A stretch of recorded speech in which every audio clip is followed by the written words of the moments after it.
परम शक्ति, हे पंच तत्व प्रापे पांच खंड धरती के राजा शंभु गौरा, धर्म गुरु पहाड़ी पारी कुपार गंगो बाबा, क्रांति की देवी रायतन जंगो माता और कालम को काटने वाली माता कलिकन काली दाई, मैं आपको कोटि कोटि बंदन सेवा जुहार करता हूँ। आप मुझे ऐसी शक्ति देना, ऐसा ज्ञान देना, जिससे कि मैं धरती पर रहने वाले समस्त जीव प्राणियों के लिए, समस्त सगा समाज की भलाई के लिए सबको सत्मार्ग बता सकूं और सबका जीवन को सुखमय बना सकूं, ऐसा मुझे ज्ञान देना बाबा। मैं आपको कोटि कोटि बंदन सेवा जुहार करता हूँ। बोलिए शंभो गौराना। यहाँ पर बैठी हुई सगा समाज का बहुत बहुत धन्यवाद। आप सबको शंभू बाबा गौरादाई सद्बुद्धि दे, सद्ज्ञान दे, सत्मार्ग दे। आपके बेटा बेटी अच्छे पढ़े, आपका परिवार सदा सुखी रहे, ऐसी आपके लिए कामना करता हूँ। आगे ले चलता हूँ तो या प्रेम गोटी गाथा जोर। धन्यवाद। मंगल भवनिया मंगल भाई,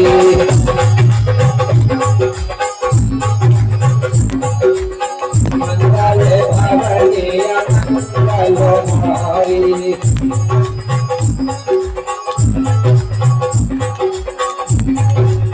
मंगल भवनिया मंगल भाई,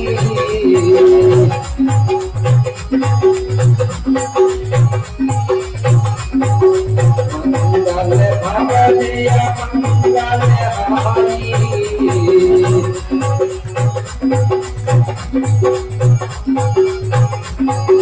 जय गणदेव जगत पुकारी, जय गणदेव जगत पुकारी।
प्रिय सज्जनों, आगे ध्यान देंगे कि ये कुछ समय की बात तो है। बहुत पुरानी बात बता रहा हूं। कब की? जिस समय इस देश में वेद पुराण भी नहीं थे, उस समय की बात बता रहा हूं। जो 4 वेद 18 5 6 7 9 ग्रंथ है ना, ये भी नहीं थे उस समय। ये तो लगभग 4 से 5 हजार वर्ष हुए हैं। इधर बाजू भाला, उससे भी पहले की बात बता रहा हूं। क्या? ये कुछ समय की बात तो है, आज सुनो सगा दे ध्यान, और चांदा करके थे राजा, आज वीर साहे था नाम। एक समय चांदागढ़ में गोंड राजा वीर साहेब राम जी का राज्य चल रहा था। कहां पर? चांदागढ़, जिसको आज क्या कहा जा रहा है? चंद्रपुर। उसी चंद्रपुर चांदागढ़ में गोंड राजा वीर साहेब राम जी का राज्य चल रहा था, अपने ही समाज का। उसी समय को कहा जाता था गोंडवाना का राज। क्या बोलते थे? गोंडवाना का राज्य चल रहा था। तो राजा कौन था? वीर साहेब राम जी। तो जिस समय गोंडवाना का राज्य चलता था मेरे भाई, उस समय यहाँ गोंडवाना की जो समाज है, इस समाज के बीच में कोई जात पात ऊंच नीच भेदभाव नहीं था। कोई दलित था ना कोई शूद्र था ना कोई ऊंचा था ना कोई नीच था, सब हम लोग एक बराबर थे। इसलिए कहा गया था कि सबको शिक्षा सबको सम्मान, ऐसा कुछ बोलते हैं ना, मानव मानव एक समान, सबको शिक्षा सबको सम्मान। मतलब कोई ऊंचा था ना कोई नीचा था, सब हिल मिल के रहा कर। इतनी सुंदर व्यवस्था थी गोंडवाना के राज। और ये भी कहते थे लोग कि गोंडवाना के राज में अरे गोंडों के थे ठाट, और गाय संग दो जल पिए की मिल के घाट। इसका मतलब क्या है? गाय संग दो जल पिए मिल के एक घाट का मतलब है बाप और बेटा एक सलाह से काम करते थे। ठीक है, ठीक है ना? बाप और बेटा एक सलाह से काम करते थे। राजा और प्रजा एक सलाह से काम करती थी। कभी राजा और प्रजा के बीच में भेदभाव नहीं होता था। आज तो प्रजा राजा का विरोध करती है, कर रही नहीं कर रही। आज के राजा कौन होते हैं? नेता। ठीक है, कर रही नहीं, पूरी प्रजा विरोध करती है। सास और बहू एक सलाह से काम करती थी। कभी सास बहुओं के बीच में झगड़ा नहीं होता था, सुमत था। इसलिए किसी ने कहा था जहाँ सुमते वहाँ संपत्ति नाना,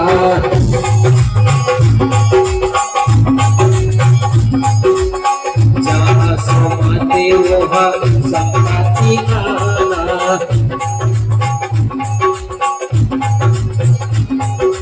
जहाँ सुमते वहाँ विपत्ति धारा,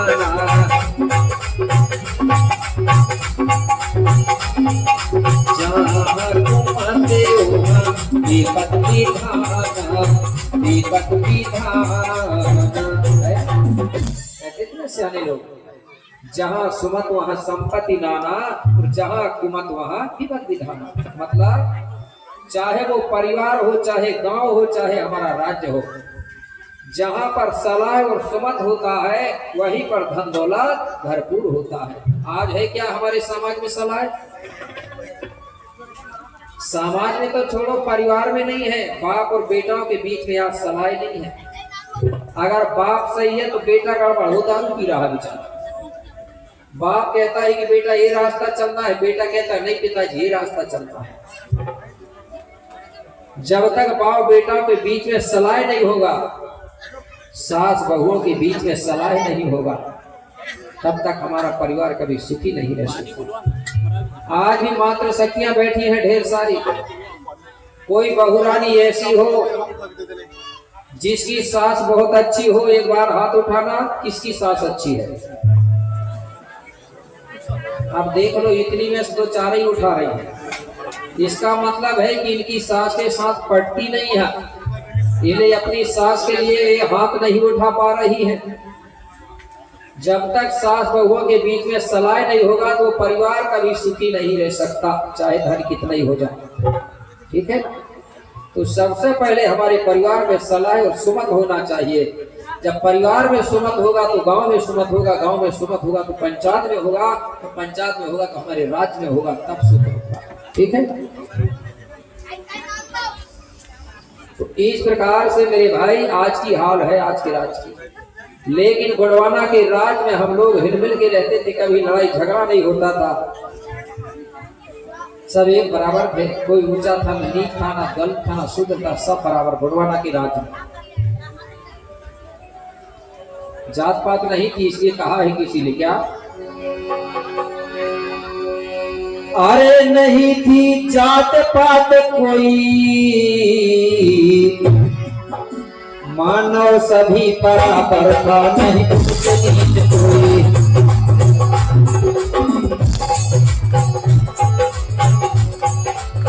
मानव सभी बराबर था, नहीं ऊंच नीच कोई।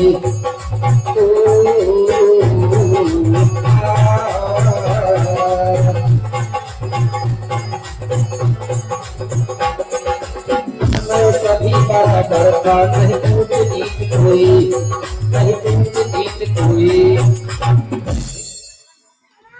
सब लोग हिल मिल के रहते थे। वो समय मेरे भाई हम सब लोग एक ही रास्ता चलते थे। वो रास्ता कौन सा था हमारा जीवन जीने का? सभी समाज के लोग थे, क्योंकि जातियां नहीं थी तो सभी थे कि नहीं थे। सबका जो जीवन जीने का रास्ता है वो एक ही रास्ता था, जिसको हम बोलते थे पुनेम। क्या बोलते थे? पुनेम। पुनेम क्या चीज है भाई? जो पुनेम है वो गौण समाज का जीवन जीने का रास्ता को ही हम पुनेम बोलते हैं। तो पुनेम का मतलब क्या होता है? जब हम लोग पुनेम लिखेंगे तो पहले अक्षर आएगा पू, आएगा ना, उसके बाद में आएगा नेम, तो हुआ पुनेम। तो पू का मतलब होता है सत्य। क्या होता है? सत्य। और नेम का मतलब होता है मार्ग या रास्ता। हमारे पूर्वज बोलते थे ना, बेटा ये नेम से चलना। नेम मतलब रास्ता, मार्ग। तो हमारा जो रास्ता है वो कौन सा है? सत्य मार्ग। उसको हम गोंडी में बोलते हैं पुनेम। तो पुनेम का मतलब समझ गए सभी? पुनेम मतलब होता है हिंदी में सत्य मार्ग। तो हमारी समाज जो है वो सत्य मार्ग पर चलती थी। आज चलती है क्या सत्य पे? क्योंकि पहले बात तो पता ही नहीं है कि सत्य है क्या और असत्य क्या है। तो हमको पहले सुनने के बाद उसका निचोड़ करना चाहिए, तर्क करना चाहिए कि ये बात सही है कि गलत। उसके बाद उस रास्ता पे चलना चाहिए। किसी कोई भी बात को सुन करके डायरेक्ट उस रास्ता पे नहीं चलना है हमको। सुनने के बाद उसका विवेक करना है, तर्क करना है, उसके बाद हमको चलना है। आज मैं आपको बता रहा हूं, बताने के बाद मेरी बातों का आप विवेक करोगे, तर्क करोगे, तब उसको सत्य मानना। ये मत मान लेना कि गुरुजी आए और बता दिए तो गुरुजी है तो पूरी बात सत्य होती है। गलत भी हो सकता है मुझसे भी, ठीक है ना। कैसे तर्क करोगे, कैसे विवेक करोगे? सत्यता को जानने के लिए कोई पुस्तक पढ़ने की जरूरत नहीं होती, विवेक की जरूरत होती है, तर्क की जरूरत। कैसे? उदाहरण दे रहा हूं मैं। जानवर भी ये चीज को जानते हैं अच्छे से। कैसे? अगर कोई बिल्ली है, उस बिल्ली के आगे आप बढ़िया नकली चूहा लाके छोड़ दो, रख दो, मतलब बाजार से लाके कुतरा नकली चूहा बना हुआ बिल्ली के आगे रख दो, बिल्ली नहीं तोड़ेगी चूहा को। वो समझ जाती है कि ये मिट्टी का चूहा है या ये खिलौना है, ये असली चूहा नहीं है। इसको पकड़ूंगी तो इसमें मांस नहीं मिलेगा। ये बिल्ली जान जाती कि नहीं जान जाती? एक नकली खरगोश बना के बढ़िया और रख दो कहीं पेड़ के नीचे और कुत्ता को दिखा, कुत्ता जाके देख लेगा, समझ जाएगा कि यार असली खरगोश नहीं है, वो कुछ नहीं करेगा। और अगर आदमी के आगे दुकान से पुतरा पुतरिया ला के सजा धजा के रख दो तो आदमी हाथ जोड़ के खड़ा रहेगा। खड़ा रहेगा कि नहीं रहेगा? तो बताइए, अब कुत्ता जान रहा है कि आदमी जान रहा है असली है कि नकली है? इसी को कबीरदास जी ने कहा था, पत्थर पूजे हरि मिले तो मैं पूजूंगा पहाड़, बोलता था। पहाड़ में तो ढेर सारे पत्थर रहते हैं, नहीं तो भली बेचारी वो चकिया जो पीस खाए संसार, उसकी पूजा कर लो, बोला था कि नहीं? फिर भी हम लोग समझ नहीं पाए। देखिए, जानवर भी तर्क कर रहे हैं, विवेक कर रहे हैं। और बता रहा हूं, कुत्ते तो होंगे। एक कटोरा में दारू भर के रख दो और एक कटोरा में दूध भर के रख दो कुत्ता के आगे, कुत्ता क्या पिएगा? दूध पिएगा कि फिर दारू पिएगा? बताइए मातृशक्ति। दूध पिएगा कह रहे हैं, क्योंकि कुत्ता जान रहा है ये दारू पीने की नहीं है, दूध है पीने का। और यही दोनों कटोरा उठा के अगर आदमी उनके आगे रख दे तो आदमी क्या पिएगा? आप बताइए, कुत्ता ज्ञानी है कि आदमी ज्ञानी है? तो यही हमको जानना होगा कि सही क्या है और गलत क्या है। ये जानवर भी जानते हैं, इसलिए तो उनके लिए पंडाल नहीं लगता, क्योंकि वो तो अभी भटके ही नहीं है। तो पंडाल गुरुओं की जरूरत है, जो भटकता है उसी को गुरुओं की जरूरत पड़ती है। इसी को मरकाम दादाजी भी मंचों में बोलते थे, मैंने सुना हूँ कंगाली जी भी बोलते थे। क्या बोलते थे? गोंडवाना के लोगों को अच्छाई और बुराई का ज्ञान नहीं है, दोस्त और दुश्मन का पहचान नहीं है, बोलते थे ना। अच्छाई बुराई मतलब यही दारू और दूध का पहचान नहीं है कि पीना क्या है और नहीं पीना क्या है। और दोस्त और दुश्मन, इसमें भी बहुत बड़ा रहस्य है। यहाँ जो भारत के जो मूल निवासी लोग हैं, जिनको आज SC ST OBC कहा जाता है, ठीक है, बांट दिया गया है। तो हम लोगों को जो SC ST OBC के लोग हैं, इन लोगों को स्कूलों में पढ़ने से दूर कौन रखता था मालूम है? पढ़ने नहीं देता था, शिक्षा से हमको दूर रखा जाता था। तुम पढ़ के क्या करोगे? डॉक्टर भीमराव अंबेडकर जी जब स्कूल जाते थे तो बाहर बैठ के पढ़ते थे। पानी भी ऐसा करके दूर से कुड़ेल के उसको पानी पिलाते थे, बड़े मुश्किल से पढ़ाई किया, क्योंकि वो भी यही आता था SC ST OBC। तो जो हमको पढ़ने नहीं देता था, शिक्षा से दूर रखा था, वो लोग कौन है? वो दुश्मन होंगे का दोस्त होंगे? बताइए, दुश्मन होंगे कि नहीं होंगे? होंगे ना दुश्मन। तो किसी को मालूम है क्या कौन लोग हैं वो पढ़ने नहीं देते थे हमको? जरा एक बार हाथ उठाना। बहुत कम लोग हैं। एक दूसरों को बताओ मेरे भाई, क्योंकि उनको पता नहीं है इसलिए उनको दोस्त बना। जिस दिन पता चल जाएगा ना तो दोस्ती उनसे छोड़ देंगे। हाँ, समूह भवन में लगी ताला की चाबी किसके पास है? कपड़िया जी किसके पास है? जो समूह भवन में ताला लगा के आए है ना, जो हम लोग रहते वहां, उसका ताला लगाए होंगे, उसकी चाबी रखी होगी, तो ला करके दे देंगे। यहाँ मांग रहे हैं जो भवन है समूह भवन, उसकी चाबी होगी तो दे देंगे। बोलिए शंभू गौराना। किसी ने लगाया था ना, पता नहीं कौन है। तो वो दुश्मन जो लोग हैं वो क्या करते थे, हमारे पुरखाओं के पीछे झाड़ू भी लटका देते थे वो, कि ये लोग चले तो उनके पैरों का निशान ना बने। निशान अगर बनेगा तो झाड़ू से उसका निशान मिटना चाहिए। अगर हम SC ST OBC उनके बराबर से अगर बैठ जाते थे और उनके आगे अगर तेज बात में, तेज भाषा में बोल देते तो वो लोग जिभ्या काट देते थे। अगर हमारे SC ST OBC के लोग अगर कोई अच्छी बात सुनते थे ज्ञान की, तो उनके कानों में वो लोग शीशा पिघला के डाल देते थे। वो कौन है? वही दुश्मन है हमारे, उन्हीं को पहचानना है। हम लोगों ने उनको पहचाना नहीं है, इसलिए हम लोग उनकी संगत कर रहे हैं कि नहीं कर रहे? तो जिसको मालूम है तो वो लोग बता देंगे, क्योंकि मैं डायरेक्ट बता नहीं पा रहा हूँ मंच से, ठीक है ना? नहीं तो लोग कहते हैं विरोध करेगा। तो उन्हीं को पहचानना है, उन्हीं की संगत छोड़ना है। हम लोगों को पढ़ाया नहीं जाता था। आप लोगों ने देखा ना, एकलव्य के बारे में सभी लोग जानते होंगे। एकलव्य को ये नीच है, शूद्र है, दलित है, इसलिए उसको पढ़ाया नहीं जा रहा था। लेकिन एकलव्य ने फिर भी सीख लिया था तीर चलाना। फिर भी गुरु ने उसको धोखा दिया कि बोले इसके दक्षिणा में अंगूठा ही मांग लो, तो ये तो तीर चला ही नहीं पाएगा। आज भी लोग अंगूठा नहीं लगाते तीर जब चलाते हैं। छत्तीसगढ़ गोरबा कोरिया तरफ जब गया तो पूछा मैंने, वो लोग ऐसा उंगली से ही तीर खींचते हैं, आज भी अंगूठा का प्रयोग नहीं करते। मैंने बोला क्यों नहीं लग? बोले हमने दान दे दी। इतने भोले हमारे लोग। तो दुश्मनों को पहचानना बहुत जरूरी है, और पहचानने के बाद उनको छोड़ना बहुत जरूरी है। तो जिन लोगों को पता है, जिनने हाथ उठाया था, उनसे आप लोग अब भी पूछ लेना, थोड़ा इंटर होगा तब कि भैया दुश्मन कौन है अपने, ठीक है? क्योंकि जानोगे नहीं तो मानोगे नहीं, ठीक है ना? तो जो चंद्रपुर चांदागढ़ की प्रजा है वो सत्य मार्ग पर चलती थी, जो सही है उस पर चलती थी, गलत को पर नहीं चलती थी। और उस समय मेरे भाई हमारे गौड़ लोगों के लिए कोई मोबाइल नहीं था, टीवी नहीं था, कोई रेडियो नहीं थी उस समय, इसका आविष्कार ही नहीं हुआ था। तो मनोरंजन का कोई साधन नहीं था। तो हमारे गौड़ लोग क्या करते थे मनोरंजन के लिए? जब भी मनोरंजन करना है तो वो लोग गीत गाते थे और नाचते थे। सब इकट्ठे हो जाते थे गांव के लोग सामूहिक रूप में, और गीत गाते थे और नाचते थे। अब गीत किसके गाते थे? उस समय के वेद पुराण नहीं थी, तो वो गीत गाते थे पेड़ पौधों के बना के, धरती के गीत बना के गाते थे, चंदा सूरज के गीत गाते थे। अब कैसे गाते थे? पुस्तक तो थी नहीं उस समय, लिखत भी नहीं बनती थी।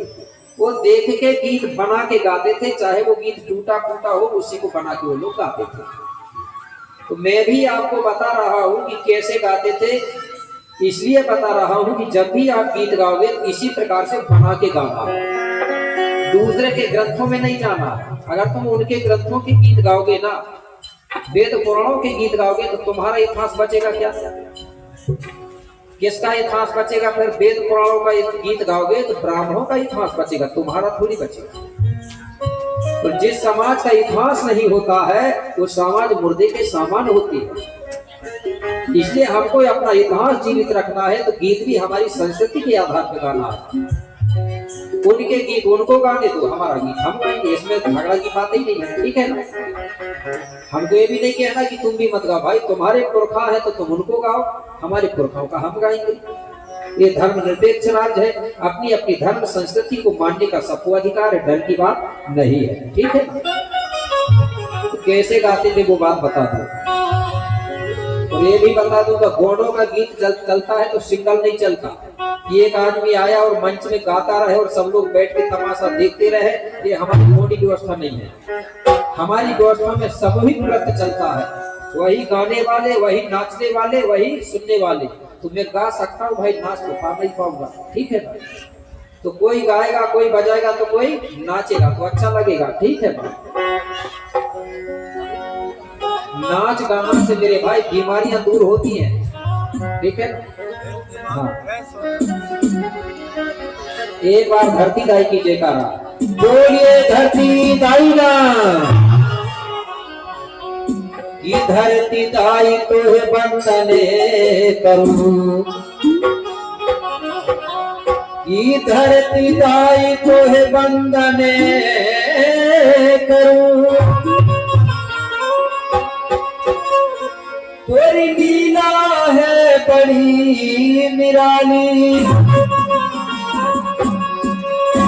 और शाम सवेरे अनुदित है कि भोजन से भर भर थाली। सही बात है कि नहीं है? भोजन कौन देता है सबको? धरती दाई देती है। तो धरती दाई की जयकारा बोलना चाहिए कि बाजार से लाई हुई पुतरिया की बोलना चाहिए? भाई आ रहा सब हमारे लोग उधर से ला के लक्ष्मी को बोले, अन्न धन की देवी लक्ष्मी करके पुतरिया लेके आए।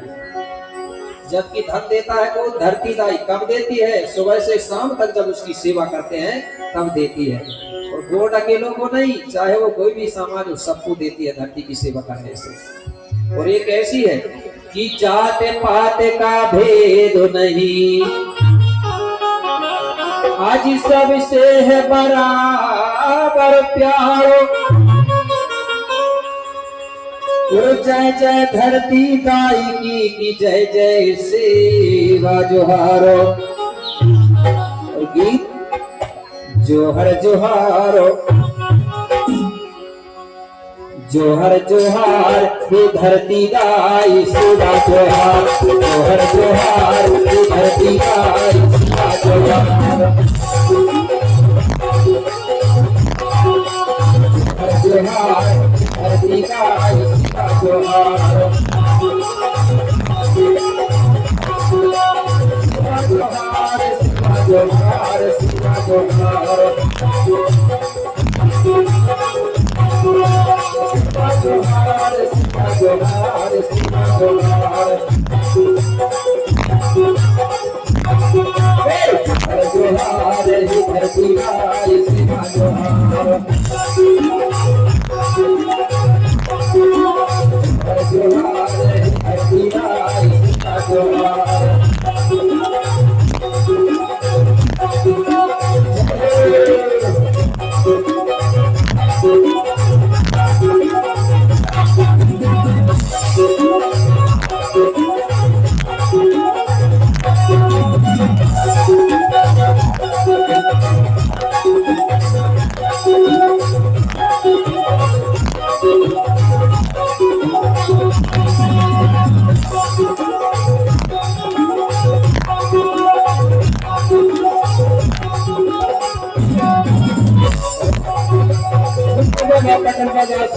जोहार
बोलिए धरती दाई ना।